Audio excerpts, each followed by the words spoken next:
Olá pessoal, bom dia, boa tarde, boa noite. Estamos dando início a mais um episódio de Personagens da Fé. Havia um jovem, sem armadura, sem título, sem aparência de guerreiro.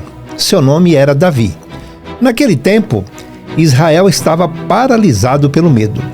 De um lado, o exército dos filisteus, do outro, o povo de Israel. E entre os dois exércitos, um homem surgia todos os dias, gigante, intimidador, coberto de bronze. Seu nome era Golias. Sua voz ecoava pelo vale, desafiando, humilhando, provocando. Escolha um homem e mandem lutar comigo. Mas ninguém se movia, nem soldados, nem líderes, nem o rei Saul, porque o medo já havia dominado o coração deles. Durante 40 dias, Golias apareceu, manhã após manhã, noite após noite, e ninguém teve coragem.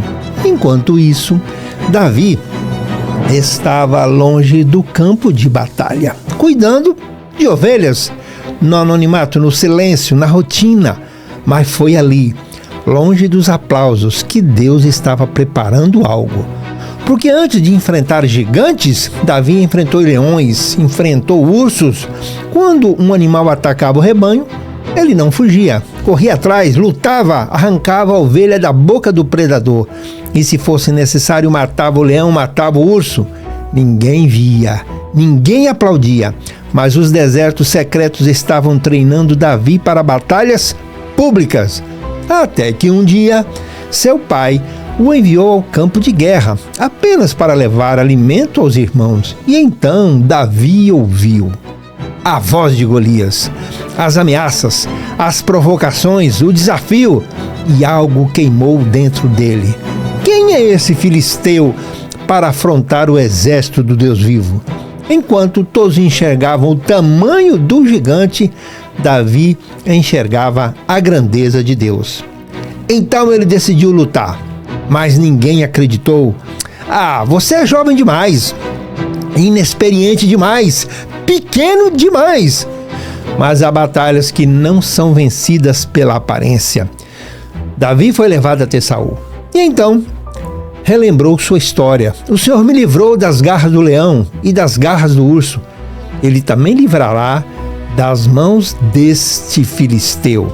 Porque Davi sabia algo que muitos esquecem.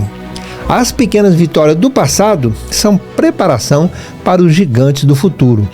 Saul até tentou colocar sua armadura em Davi, mas não servia, era pesada, estranha.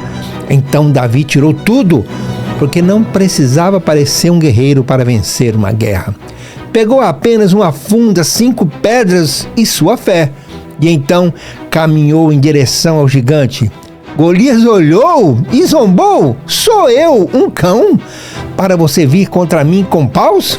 O gigante ria, porque gigantes sempre subestimam aqueles que caminham com Deus. E então Davi respondeu, palavras que atravessaram gerações. Tu vens contra mim com espada, com lança e com escudo, mas eu vou contra ti em nome do Senhor Deus dos exércitos. Não era confiança em si mesmo, não era arrogância, era fé, porque Davi entendia, a batalha nunca foi dele, era de Deus. Então ele correu, não hesitou, não recuou, não esperou, colocou a pedra na funda, girou, lançou, e o impossível aconteceu. A pedra atingiu Golias, o gigante caiu diante de todos. A terra tremeu, o silêncio se quebrou e aquilo que parecia invencível desabou. Porque existe algo que gigantes não suportam, uma fé verdadeira. Naquele dia, Israel descobriu que Deus não depende de tamanho, nem de força humana, nem de aparência. Ele procura alguém disposto a confiar. E talvez essa seja a maior lição. Os gigantes sempre parecerão grandes para aqueles que olham apenas para si mesmos. Mas quando seus olhos estão em Deus, o medo perde a força. Davi não venceu Golias no momento da batalha. Ele venceu nos dias secretos, nas lutas escondidas, na fidelidade do anonimato. Porque quem permanece fiel no campo está preparado para o vale. Davi provou que um homem comum, nas mãos de um Deus extraordinário, pode derrubar gigantes. E quando alguém caminha em nome do Senhor Deus dos exércitos, até aquilo que parecia impossível cai por terra. Hoje falamos sobre Davi, o jovem que lutou e venceu Golias.